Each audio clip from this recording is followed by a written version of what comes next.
안녕하세요. 사연 읽어주는 남예입니다. 오늘도 와주셔서 감사합니다. 구독과 좋아요 부탁드리며 오늘의 사연 바로 시작하겠습니다. 안녕하세요. 저는 50대 중반의 남성으로 지방의 작은 도시에서 변호사로 일하고 있어요. 여러분은 살면서 유혹에 빠져본 적 있으신가요? 지금은 평범하게 잘 살고 있지만 젊은 시절 전 나쁜 유혹에 쉽게 빠지는 성격이었죠. 인생 최대의 실수가 될 뻔한 일이 2번 있었는데 그때마다 누군가의 도움으로 기회를 얻었어요. 그분이 아니면 전 지금 밑바닥 인생을 살고 있을지도 모릅니다.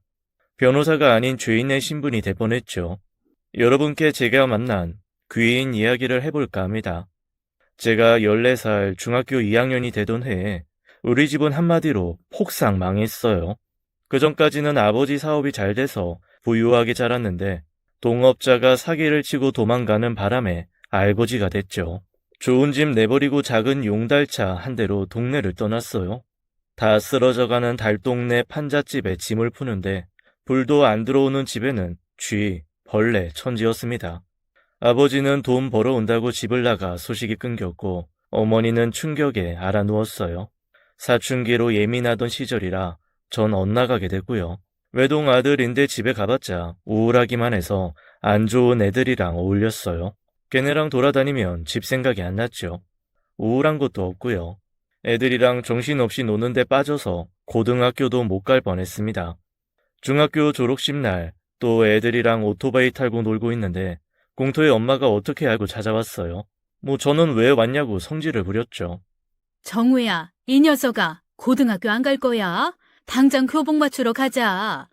싫어, 나 안 가. 학교 뭐하러 가? 나 돈 벌 거야. 공부 같은 거 안 한다고. 돈 벌어서 거지 같은 집 탈출할 거야.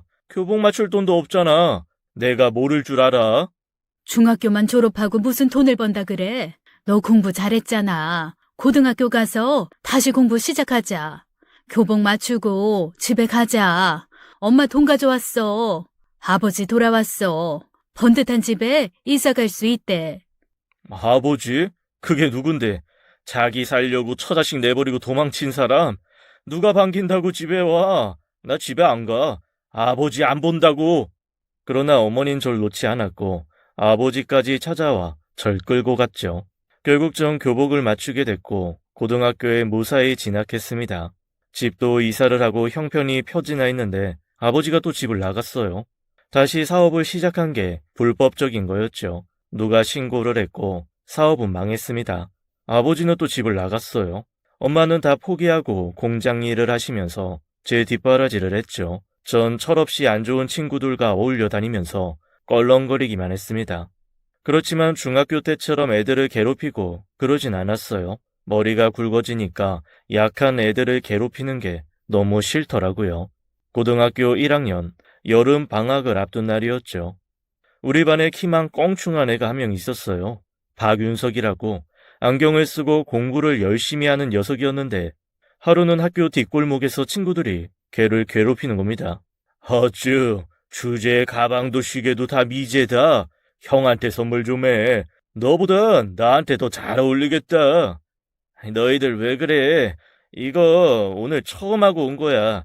아버지가 선물로 주신 거라 빌려줄 수 없어.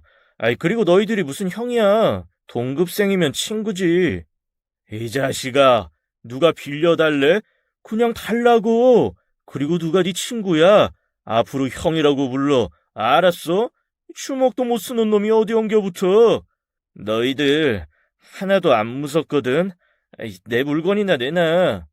친구라는 녀석들이 윤석이를 주먹질로 위협하면서 물건을 뺏고 있었죠. 순간 전 눈이 돌아갔습니다. 왜 그랬는지 잘 모르겠지만 녀석들이 약한 애들만 괴롭히는 게 신물이 났어요. 야, 거기 동작 그만. 박윤석한테 손대. 걔 물건도 돌려줘. 심정우, 이 시계 탐나서 그러냐? 이거 너 가질래? 야, 박윤석, 너 가방 열어봐. 돈 얼마 갖고 있어? 그만두지 못해, 이 쓰레기들아. 전 화가 치밀어 올라서 애들이랑 싸웠어요. 전 덩치가 크진 않았지만 깡이라는 게 있었죠. 아침부터 코피가 터지고 교복이 찢어지고 난리였어요. 그 덕에 학생 주임 선생님한테 걸려서 된통 혼났습니다. 하굣길에 윤석이 녀석이 저한테 말을 걸어왔어요. 아침에 고마웠어. 학주한테 많이 혼났어? 그렇지 뭐. 근데 왜 친한 척이야? 너 생각해서 애들이랑 싸운 거 아니야. 걔네 하는 짓이 오늘따라 거슬려서 그렇지. 그래도 어쨌든 내가 네 도움 받았잖아. 오늘 시간 돼? 우리 집에 가서 같이 공부할래? 난 공부 같은 거 안 해. 저번에 보니까 어려운 수학 문제도 잘 풀던데 공부 안 하는 거 맞아? 내가 너한테 왜 거짓말하겠냐? 그럼 저녁이라도 먹게. 같이 가자. 공부는 안 해도 저녁은 먹을 거 아니야. 아, 진짜 귀찮게 구네. 생각해보니까 집에 가봤자 먹을 것도 없고 할 것도 없어서 윤석이를 따라갔어요. 그리고 전 깜짝 놀랐습니다. 윤석이네. 보통 부잣집이 아니더라고요. 대문 안으로 들어가니까 잔디가 쫙 깔려있고 집이 으리으리했죠. 예전 우리 집 잘 살던 때가 떠올랐어요. 어렸을 때 저는 마당에서 축구공 차면서 놀았는데 괜히 기분이 그렇더라고요. 야, 집 엄청나다. 자식, 아버지 뭐 하시는데? 아, 전자제품 대리점 하셔. 일단 나와서 같이 농구할래? 일단 들어가자. 엄마, 저 왔어요. 그날 저녁 윤석이 어머니가 진수성찬을 차려주셨고 좀 배 터지게 얻어먹었죠.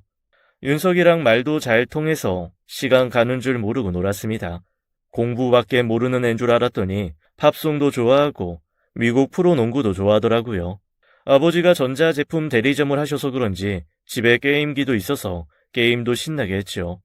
그 후로도 자주 놀러 갔어요. 윤석이 어머니는 절 아들 친구라고 잘 챙겨주셨죠.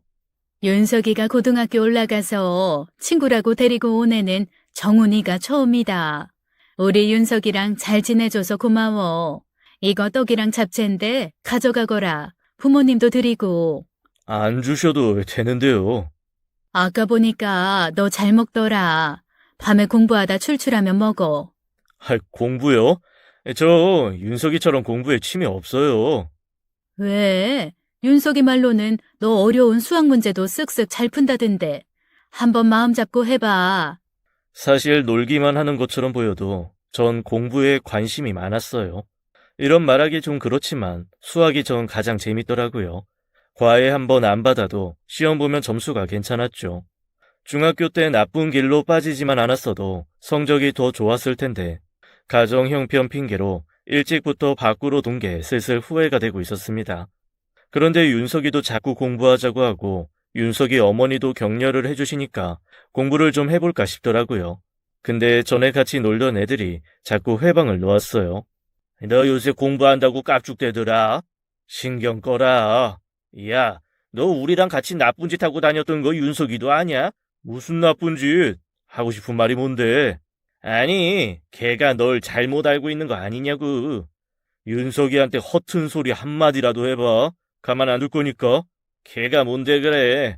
그러지 말고 오후에 공터로 나와. 내 오토바이 물려줄게.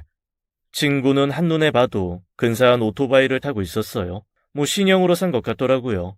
전에 타던 오토바이 너 줄 테니까 나와. 현찰 주면 바로 넘길게. 됐어, 안 나가. 아, 왜 빼고 그래? 헐값에 넘길 테니까 나와. 괜히 공부한다고 똥폼 잡지 말고. 1학기 기말고사를 앞둔 때였죠. 전 안 나간다고 했지만 마음이 흔들렸습니다. 친구가 준다는 오토바이도 눈에 아른거렸고요. 몇십만 원만 주면 제 오토바이가 생기는 건데 그 돈은 당연히 없었어요. 심란한 상태로 윤석이네 집에 갔죠. 그날 같이 공부하기로 했었거든요. 공부는 당연히 잘 될 리가 없었습니다.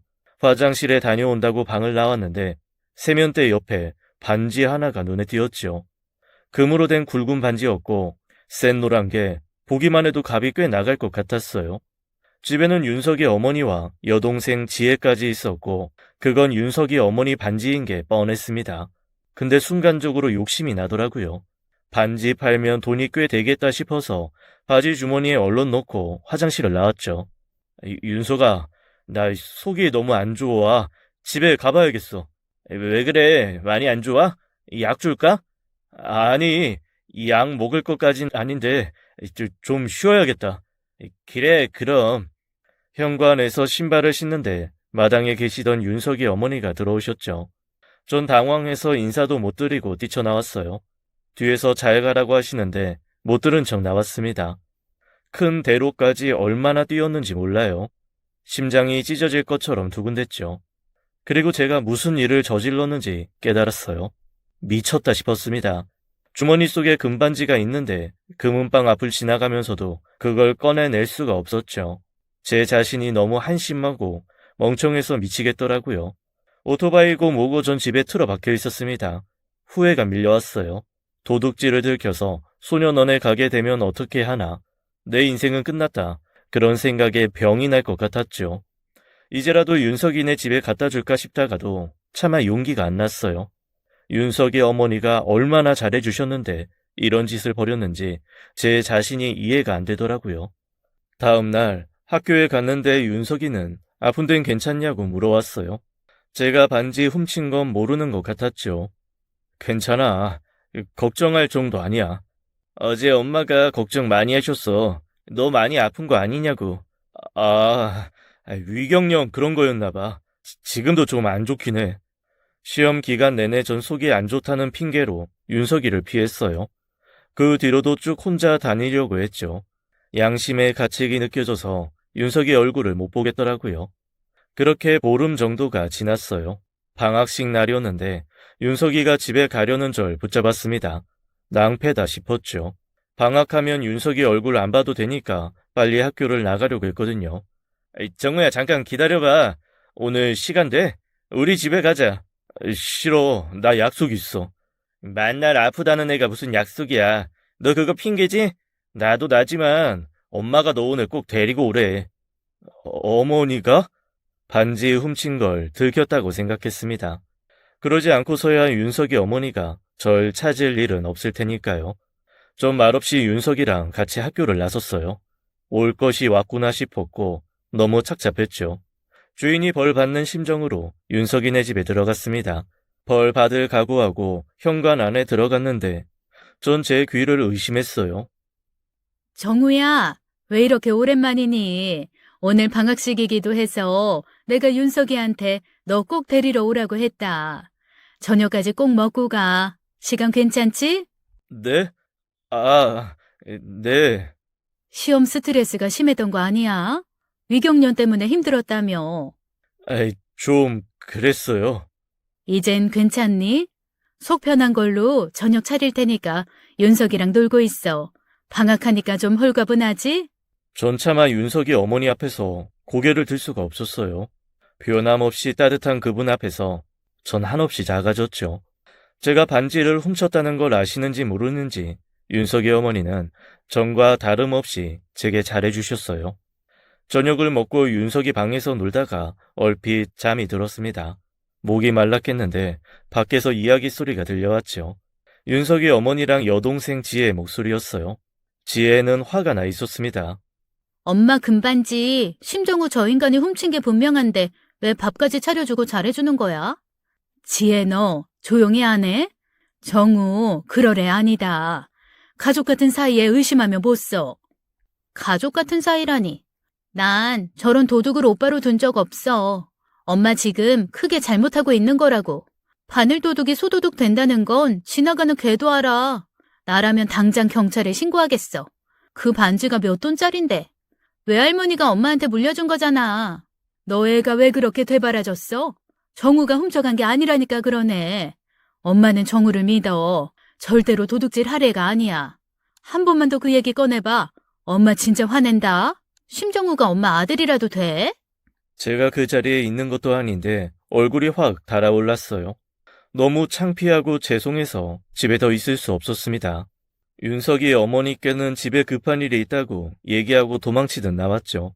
집에 돌아왔는데 어머님이 하신 말씀이 잊혀지지 않았어요.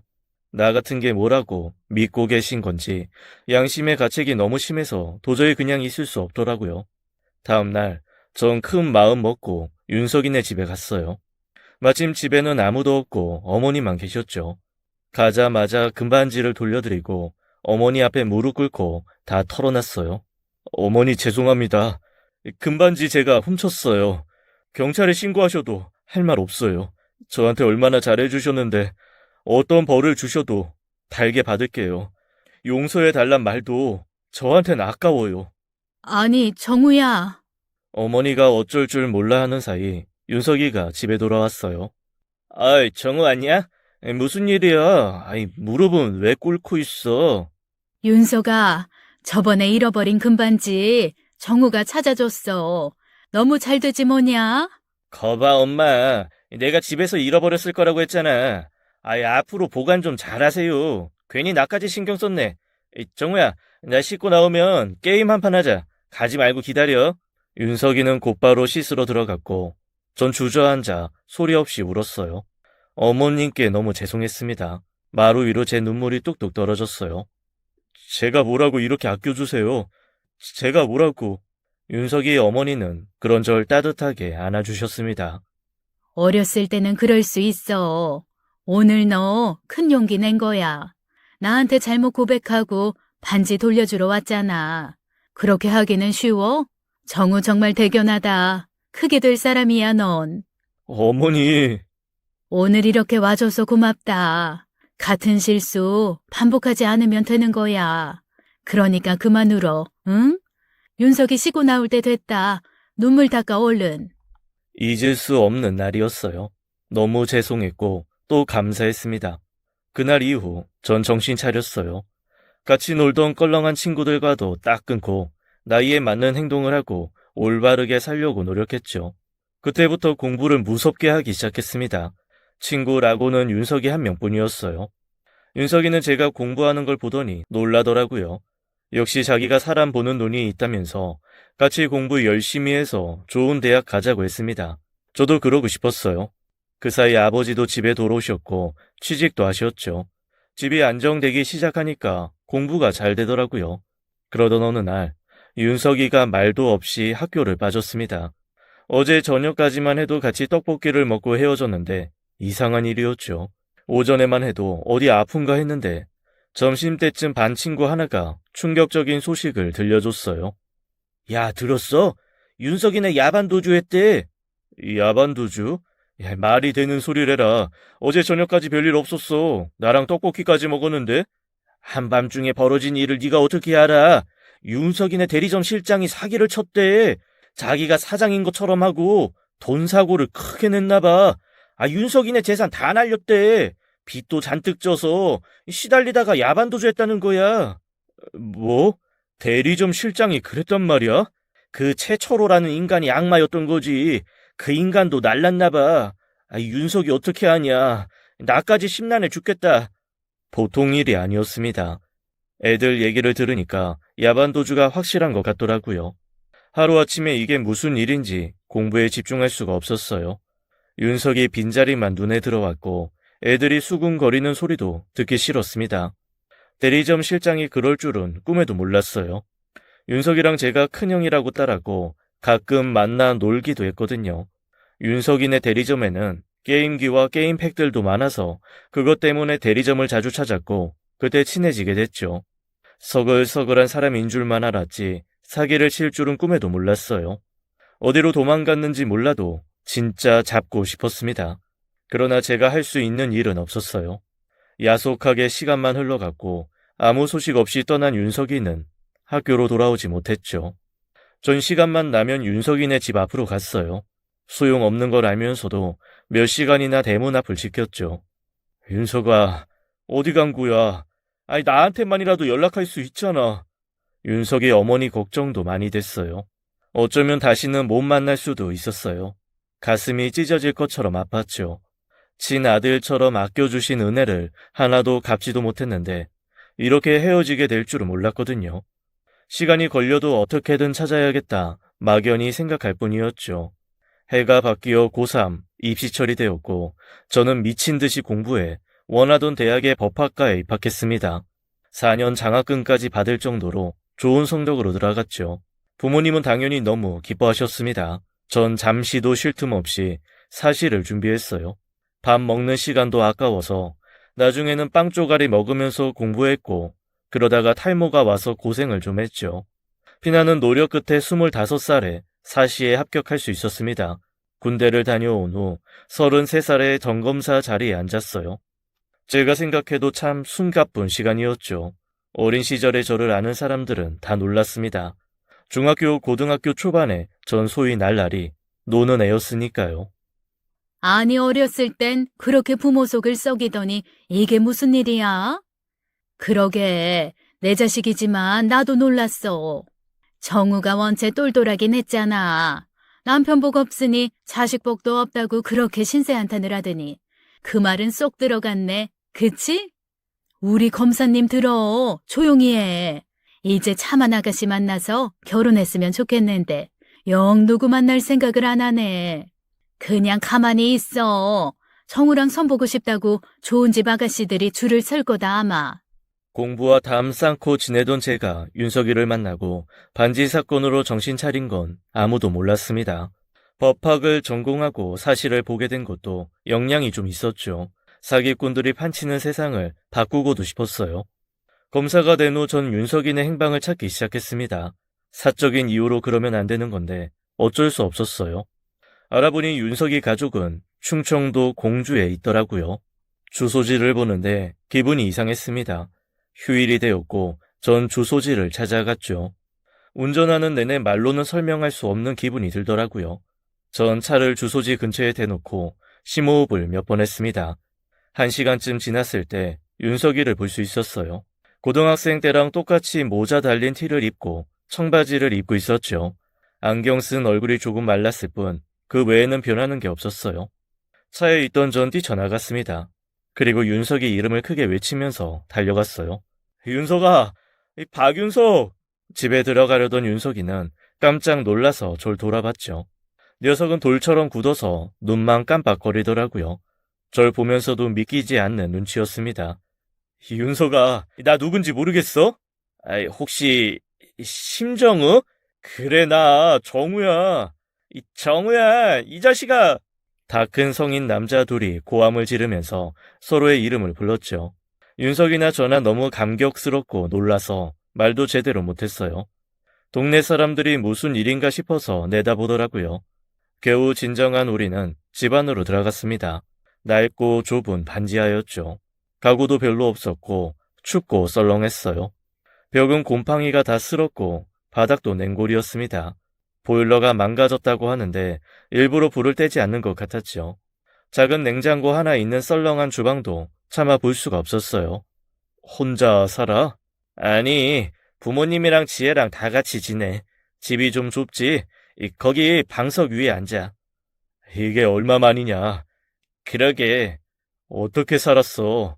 그동안 걱정 많이 했다. 안 그래도 그렇게 동네 떠나고 네 생각 많이 했어. 미안하다. 사정이 안 좋아서 어쩔 수 없었어. 이해해달라는 건 아니고 그냥 이 말밖에는 할 수가 없다. 지금 뭐하고 살아? 그냥 조그만 회사 다녀. 그때였어요. 문 열리는 소리가 들렸죠. 목소리만 들어도 눈물이 핑 돌았습니다. 윤석이 어머니였어요. 아이고 힘들다. 윤석아, 집에 있니? 심장이 너무 크게 뛰어서 고마까지 울렸죠. 현관문 안으로 윤석이 어머니가 들어오시는데 저도 모르게 뛰어가 어머니 손을 덥석 잡았습니다. 아니 이게 누구야? 너 정우 아니냐? 어머니! 아이고 이거 꿈 아니지? 정우야, 어떻게 여기까지 왔어? 전 헤어진 엄마를 만난 것처럼 서럽게 울었습니다. 윤석이 어머니는 밖에서 만나면 못 알아볼 정도였어요. 이빨은 듬성듬성 빠져 있었고 메마른 얼굴에 주름이 가득했죠. 손은 꼭 나뭇가지처럼 바짝 말라 있었습니다. 곁에서 윤석의 아버지가 말없이 제 등을 두드려 주셨죠. 아버님도 건강이 좋아 보이지 않았어요. 여길 어떻게 알고 왔어? 진작 찾아왔어야 했는데 죄송해요. 그런 말이 어딨어. 잊지 않고 이렇게 찾아와 주니 내가 고맙지. 너한테 말도 없이 떠나와서 얼마나 미안했는지 몰라. 많이 속상했지? 할 말이 없구나. 정말 미안하다. 그런 말씀 마세요. 이렇게 얼굴 봤으니 됐어요. 가만히 있어보자. 고등학교 때보다 살이 좀 쪘구나? 뭐하고 살고 있어? 수학도 잘하고 똑똑했잖아, 우리 정우. 저 공무원이에요, 어머니. 아유, 장하다. 그 어렵다는 시험에 붙었구나. 부모님이 좋아하시지? 어머님은 정말 장하다고 제 등을 몇 번이나 두드려 주셨습니다. 곧 윤석이 동생 지혜도 왔어요. 벌써 28살로 몰라보게 성숙한 아가씨가 되어 있었죠. 그날 전 윤석이네 집에서 밤늦게까지 회포를 불었어요. 얘기를 나눠보니 윤석이 어머니는 시장 자판에서 채소를 팔고 계시더라고요. 아버님은 일용직을 다니셨습니다. 빚이 너무 많고 이자가 불어나 지금도 그 돈을 갚고 있다고 하셨어요. 두 분 다 고생을 많이 하셔서 건강이 좋지 못하셨죠. 윤석이와 지혜는 대학도 포기했고요. 부모님이 주무시러 들어가시고 윤석이와 저, 지혜 셋은 밖에서 얘기를 더 했어요. 이게 다 대리전 실장 때문이야. 그 인간이 이렇게 뒤통수 칠 줄 몰랐어. 천둥벼락 칠 때마다 그 인간 생각해. 길 가다가 벼락이라도 맞으라고. 감옥이라도 보냈어야 했는데 어디서 뭐라고 했는지 모르겠어. 가끔 가슴이 답답해. 진짜 신은 있나? 그 생각도 들고 우리 엄마 아빠 진짜 착하게 살았는데 너무 억울해. 저 역시 너무 화가 났습니다. 어떻게든 최초로 그 사기꾼을 잡고 싶었어요. 집으로 돌아오면서 전 결심했습니다. 오랫동안 생각만 했던 걸 실행에 옮기자 했죠. 다음 날 출근하자마자 사무실 계장에게 이 일을 조사하라고 했어요. 배당 사건은 아니지만 다른 사건과 연관이 있다고 하면서요. 윤석이 가족 일은 공소시효가 지났지만 전 이 점에 주목했죠. 한번 사기치고 돈맛을 본 인간은 그 짓을 끊지 못하더라고요. 틀림없이 다른 사건과도 연루되어 있을 거라 생각했습니다. 검사님, 최초로 여러 건으로 수배 중인데요. 그 뒤로도 3차례나 사기를 쳤는데 어디 숨어 있는 건지 미꾸라지 같은 놈이네요. 제 촉이 맞았습니다. 그 인간 다른 사기건으로도 수배 중이었는데 문제는 대체 어디 숨어 있는 건지 도통 찾을 수가 없다는 거였어요. 전 상부에 따로 보고하지 않고 사기꾼을 찾기 위해 애를 썼죠. 아는 법조계 지인들과 형사들까지 총동원했습니다. 그러던 중 새로운 사실들을 알게 됐어요. 최초로와 함께 동거하던 여자가 있었는데 이 여자가 사라진 거였죠. 여자의 가족이라곤 연로한 어머니뿐이었고요. 전 여자의 노모가 지내는 집에 찾아갔습니다. 따님이 마지막으로 뭐라고 하고 나갔어요? 기억나세요? 최초로 그놈한테 돈 받아오겠다고 하고 나갔는데 그 뒤로 감감무소식이에요. 무슨 일이 생긴 게 틀림없어요. 돈이요? 같이 살지 말라고 그렇게 말렸는데 홀랑 넘어가더니 아이고 명자야 제발 좀 돌아와다오. 돈을 얼마나 빌려줬는지 혹시 아세요? 우리 딸 전 재산을 다 덜어갔어요. 처음부터 사업한다고 큰돈 빌려줬고 그때부터 같이 살았거든요. 근데 이놈이 폭력을 썼던 모양입니다. 딸이 더는 못 살겠다고 헤어지자니까 집을 나가더래요. 전화 한 통 없더니 한참 만에 연락이 됐고 우리 애가 돈 받으러 간다고 나갔는데 지금까지 연락도 없고 집에 오질 않아요. 어르신은 딸을 좀 찾아달라고 오열하셨습니다. 실종 신고도 했지만 경찰은 크게 수사를 안 해주는 것 같다면서 가슴을 치며 우셨죠. 검사님, 제발 우리 딸 좀 찾아주세요. 아무래도 잘못된 것 같은데 시신이라도 찾아주세요. 네? 아이고 명자야. 그놈 멀리하라고 할 때 말을 듣지. 부득불 살림까지 합치더니 이런 일을 당하고 억울하고 원통해서 못 살겠다. 전화에 죽일 놈 꼭 좀 잡아주세요 검사님. 마음이 아팠습니다. 최초로 이 사기꾼을 잡지 못하면 또 다른 피해자가 계속 생길 게 분명했어요. 전 상부에 정식으로 보고를 하고 범죄의 단서를 잡아 수사를 하기 시작했죠. 그리고 강릉에 숨어있던 최초로를 1년 만에 검거하게 되었습니다. 제가 직접 최초로를 취조했어요. 증거를 내밀자 최초로는 순순히 자백했죠. 동거녀는 이 사기꾼이 살해한 게 맞았습니다. 증거와 자백으로 실형을 살기에 충분했어요. 그런데 뜻밖의 일이 벌어졌습니다. 최초로가 제가 누군지 알아본 게 화근이었어요. 감사님, 저 아시잖아요. 왜 모른 척 하세요? 아는 척하면 뭐가 달라집니까?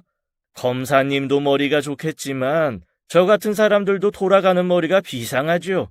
기억력도 좋고요. 윤석이 잘 있습니까? 윤석이?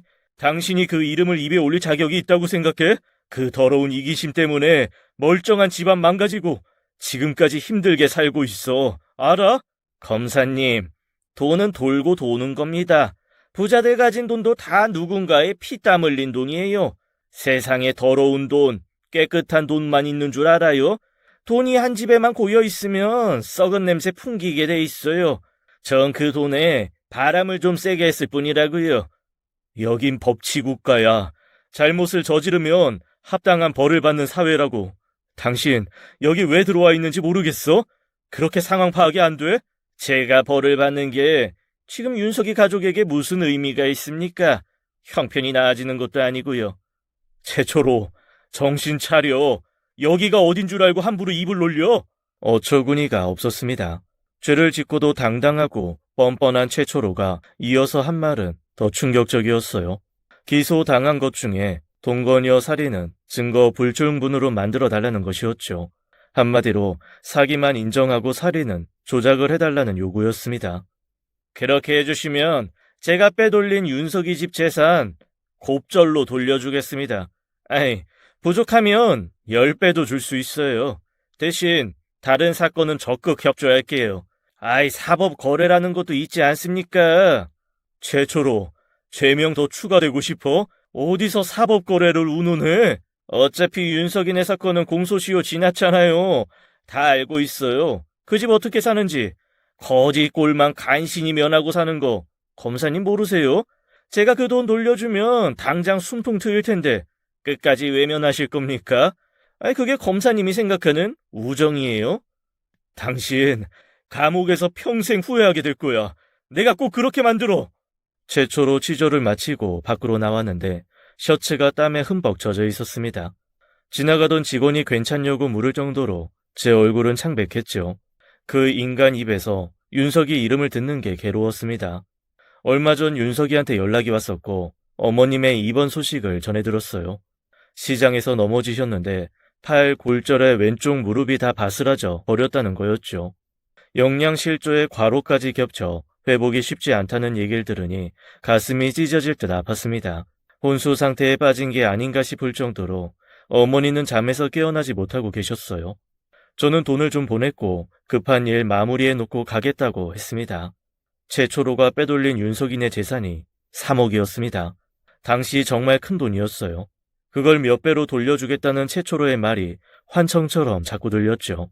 몇 달 전 윤석이와 포장마차에서 나눈 얘기가 떠올랐습니다. 이런 말하기 좀 그렇지만 대약물 한번 먹어보는 게 소원이다. 지금이라도 시도해봐. 더 늦기 전에. 아직 우리 30대잖아. 능력 없어서 어머니 이빨도 못 해드리는데 이제와 무슨 대학 공부야. 이놈의 빚 지긋지긋해 죽겠다. 부모님은 거의 다 갚았다고 좋아하시지만 난 아니야. 미래도 없어. 지혜도 불쌍하고 이러다 부모님 돌아가시면 아무런 희망이 없을 것 같아. 고등학생이던 윤석이는 늘 밝고 저한테 희망적인 말만 하던 애였는데 10년 넘게 빚만 갚아온 시간인 녀석을 지쳐버리게 한 거였죠. 솔직히 악마 같은 최철호의 제안에 전 흔들렸습니다. 좋은 집에서 잘 살던 윤석인의 모습이 자꾸 떠올랐어요. 지금이라도 그때처럼 잘 살게 해드리고 싶었죠. 그러나 제겐 그럴 만한 돈이 없었습니다. 공소시효가 끝난 윤석인의 사건은 최철호가 감옥에 간다고 해도 달라질 게 없었어요. 그 인간이 제시한 돈 액수가 눈에 아른거리기만 했죠. 괴로워 술을 마시고 잠든 날이었습니다. 꿈을 꿨어요. 전 15년 전 윤석인의 집 안방에 있었습니다. 무슨 일인지 저는 미친 듯이 문갑이며 장롱을 뒤지고 있었어요. 저는 나오지 않는 말로 잠꼬대를 했죠. 그만둬. 뭐하는 짓이야. 심정우 그만둬. 그거 도둑질이야. 도둑질이라고. 저는 팔을 들고 허우적거렸지만 꿈속에 절 말릴 수 없었죠. 그때 악마 같은 최철호의 목소리가 들렸습니다. 돈 줄 테니까 증거 조작하라고 절 압박했어요. 숨을 쉴 수가 없었죠. 가위에 눌린 것 같았어요. 장면이 바뀌고 여전히 꿈속이었고 전 윤석의 어머니 앞에 무릎을 꿇고 고개를 숙이고 있었습니다. 훔친 걸 돌려준 용기가 가상하다고 크게 될 사람이라고 예전처럼 절 안아주셨죠. 울면서 어머니를 올려다본 저는 깜짝 놀랐어요. 최철호가 해친 동거녀 김명자의 노모가 저를 보며 피눈물을 흘리고 계셨습니다. 검사님, 우리 불쌍한 명자의 한을 풀어주세요. 네? 검사님. 그때 전화벨 소리가 요란하게 울리면서 전 간신히 꿈에서 깨어날 수 있었습니다. 사망한 김명자의 부검이 끝났다는 소식이었죠. 보고받으러 가기 위해 침대에서 일어났고 찬물로 샤워를 했습니다. 절 붙잡고 울던 피해자 노모의 얼굴이 내내 생각났어요. 흔들릴 일이 아니라는 생각이 들었죠. 그동안의 갈등이 어리석게 느껴졌어요. 제가 왜 이 자리까지 오게 됐는지 다시 한번 떠올리면서 냉정하고 단단해진 마음으로 집을 나섰습니다. 제초로, 당신이 나한테 한 제안도 법정에서 심판을 받게 될 거야. 검사와 사법 체계를 농락한 죄, 그것까지 받아야지. 지금까지 저지른 죄값 다 치르면서 감옥에서 처절하게 반성하면서 살아. 결국 최초로는 살해와 사기 혐의로 징역 25년형에 처해졌습니다. 그 후 사기 피해자들에게 돌려주기 위해 그놈이 숨겨놨다는 돈을 찾았지만 어디에도 없었어요. 처음부터 거짓말이었을지도 모르고 아니면 오지 땅속에라도 숨겨뒀을지 모를 일이었죠. 모든 일이 다 마무리되고 전 윤석이네 집으로 향했습니다. 네 사람 앞에서 최초로가 징역형을 선고받았다는 얘기를 전했어요. 어머닌 퇴원하시고 집에서 회복하고 계셨는데 최초로 소식을 듣고 착잡한 표정이셨죠. 전 죄 지은 사람이 벌을 받게 되었는데도 이 집엔 환호성 하나 없었습니다. 여전히 방바닥은 냉골이었고 윤석이 가족들의 얼굴은 까칠했죠. 어머님 좋아하시는 배를 사갔는데 그걸 아깝다고 못 드시더라고요. 가슴이 미어졌습니다. 저도 모르게 눈물이 흘렀어요. 전 그간의 일들을 다 털어놓게 되었죠. 실은 사시 패스를 해 검사가 되었고 최초로를 직접 잡아서 취조했다고요. 대신 복수를 하고 싶었는데 이게 맞는지 모르겠다고 전 힘들었던 마음을 털어놨어요. 죄송합니다. 그 돈 되찾을 수 있었는데 제가 놓쳤어요. 최초로 그 인간이 빼돌린 돈 몇 배로 돌려준다는 걸 제가 뿌리쳤습니다. 그 돈만 있어도 이 고생은 안 하시는 건데 차마 그럴 수 없었어요. 어머님만 보면 가슴이 찢어질 것 같아요. 그 돈만 있었어도 좋은 집에 이사도 하고 윤석이 지혜 이제라도 공부할 수 있을 텐데 죄송합니다. 아니다, 정우야. 정말 잘했어. 당연히 해야 할 일을 했는데 왜 잘못했다고 하니? 나쁜 사람 심판해줘서 고맙다. 그 사이 검사가 됐구나. 내가 그랬지? 우리 정우 큰일 할 사람이라고. 장하다. 너무 장해. 윤석이 가족과 전 부둥켜 안고 울었습니다. 아버님과 윤석이, 지혜 모두 저한테 잘했다고 후회하지 말라고 하더라고요. 최초로가 법의 심판을 받은 것만으로도 이미 만족한다면서 오히려 제가 그 거래에 응해서 돈을 들고 왔다면 너무 실망해서 두 번 다시 안 봤을 거라고 했습니다. 윤석이 어머니는 과거에 그러셨던 것처럼 잘했다고 절 따뜻하게 안아주셨어요. 신기하게도 다 털어놓으니 응어리진 마음이 풀어졌습니다. 제 결심, 행동을 더 후회하지 않게 됐고요. 그 후 전 결단을 내렸어요. 더 이상 검사를 할 자격이 안 된다고 생각했거든요. 대학 선배이자 사시 선배였던 부장 검사님께 이번 일을 다 고백하고 사표를 제출했죠. 선배님은 당연히 놀라셨어요. 지방에 있으면서 반성하고 다시 검사 생활 계속하라고 하셨지만 전 마다했습니다. 한때 제 꿈이 검찰총장이었던 걸 선배는 알고 있었거든요. 그러나 전 자격이 없었어요. 범죄자의 유혹에 흔들린 건 사실이었으니까요. 결국 전 검사직을 내려놨습니다. 막상 옷을 벗으니 홀가분하더라고요. 사직 후 윤석이 가족이 사는 지방으로 내려가 변호사 사무실을 열었죠. 윤석이가 그 사실을 알고 난리를 쳤어요. 결과적으로는 옳은 행동을 했는데 왜 검사를 그만뒀냐고 며칠 동안 화를 내는 거였습니다. 윤석이 화 풀어주느라 꽤 고생한 기억이 생생하네요. 지금 전 50대 중반이 되었고 돈 잘 버는 변호사는 아닙니다. 그냥 사무실 임대료에 직원들 간신히 월급 주고 가끔 국선 변호도 하고 있어요. 형편이 어려운 분들이 소문 듣고 절 많이 찾아오시죠.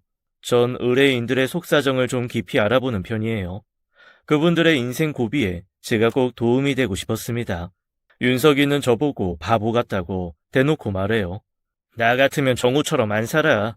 돈, 명예, 권력 다 가질 수 있는 녀석이, 야, 이 손바닥만한 지방에서 뭐 하는 거냐? 오빠는? 우리 남편이 뭐 어때서 그래? 난 멋있기만 한데. 엄마도 그랬어. 사위가 세상에서 제일 멋있다고. 아이씨구, 남편한테 싫은 소리는 하지 말라 이거냐? 야, 네 남편이기 전에 내 친구였거든? 사실 지금 제 곁에 있는 아내는 윤석이 동생 지혜입니다. 여기서 변호사로 일하면서 윤석이 몰래 지혜랑 사귀게 됐어요. 처음엔 절 그냥 오빠 같은 마음으로 대하는 것 같았는데 나중에 좋아한다고 고백을 하더라고요. 남몰래 지혜를 짝사랑하던 저는 너무 벅차고 기뻤습니다. 우리가 사귀는 걸 윤석이는 한참 뒤에 알게 됐는데 어떻게 자기만 따돌리고 비밀 연애를 할 수 있냐고 엄청 화를 냈죠. 그러나 얼마 후 저한테 본심을 얘기하더라고요. 지혜 데려가는 사람이 너라서 다행이라고 잘 부탁한다면서 윤석인 울었습니다. 전 36살에 지혜랑 결혼했어요. 윤석이 어머니는 제 장모님이 됐고요. 그동안 전 다른 무엇보다 어머님, 아버님 건강에 신경을 많이 썼죠. 어머님 임플란트도 해드리고 기력 회복하시도록 좋다는 건 다 해드린 것 같습니다. 제 노력이 통했는지 장모님, 장인어른 두 분 다 연세에 비해 건강하세요. 저희 부모님도 그간의 사정을 다 들으시고는 장모님을 은인처럼 생각하고 계시고요. 제가 처음 저희 집에 갔을 때 어머니는 버선발로 뛰어나오셨죠. 행복하게 결혼식을 올리고 우리 부부는 허니문 베이비로 이란성 쌍둥이를 낳았습니다. 윤석이도 방통대에 입학해 공부했고 그 뒤 대학원까지 진학을 해서 뜻을 이뤘어요. 40대 초반에 좋은 짝을 만나 결혼까지 했고요. 본인 꼭 닮은 아들 하나 낳아 재미있게 살고 있습니다. 결혼 생활이 꽤 많이 지났는데도 우리 장모님 사위라면 주무시다가도 벌떡 일어나세요. 아내가 질투를 할 정도로 저를 챙겨주십니다. 엄마, 잡채를 이렇게나 많이 했어? 육개장은 또 한 통을 끓여놓으셨네. 내가 좋아하는 건 하나도 없잖아? 지혜 너는 엄마 밑에서 실컷 먹었잖아. 정우야, 얼른 손만 씻고 와서 앉아. 배고프지? 갈비찜도 해놨는데 따뜻하게 데워줄게. 엄만, 우리 결혼한 지가 언젠데 아직도 사위 이름 불러? 정우 좀 봐라. 고등학교 때 모습 그대로잖니. 사위라고 부르는 건 좀 더 나중에 할게. 그래도 괜찮지, 정우야? 아이, 그럼요, 장모님. 엄마, 그건 좀 심했다. 애들 아빠 이제 50대야. 내 눈엔 만년 10대다, 10대. 제 눈에도 장모님은 처음 본 그대로인데요. 못 말린다, 정말. 나만 늙었지? 나만. 전 지금 행복합니다. 비록 검찰총장은 못했지만 그것보다 훨씬 가치 있는 일을 했기 때문에 후회는 없어요. 금반지를 훔친 절 진심으로 용서해 주신 장모님의 은혜는 죽을 때까지 잊지 못할 겁니다. 유혹에 흔들린 절 용서하고 바로잡아 주신 장모님, 그리고 윤석이의 가족들 모두가 제겐 귀인인 것 같아요. 제 이야기는 여기까지입니다. 긴 이야기 들어주셔서 감사합니다. 지금까지 사연 읽어주는 남녀였습니다. 끝까지 함께 해주신 여러분 감사드리며 저희는 다음 사연으로 돌아올게요. 감사합니다.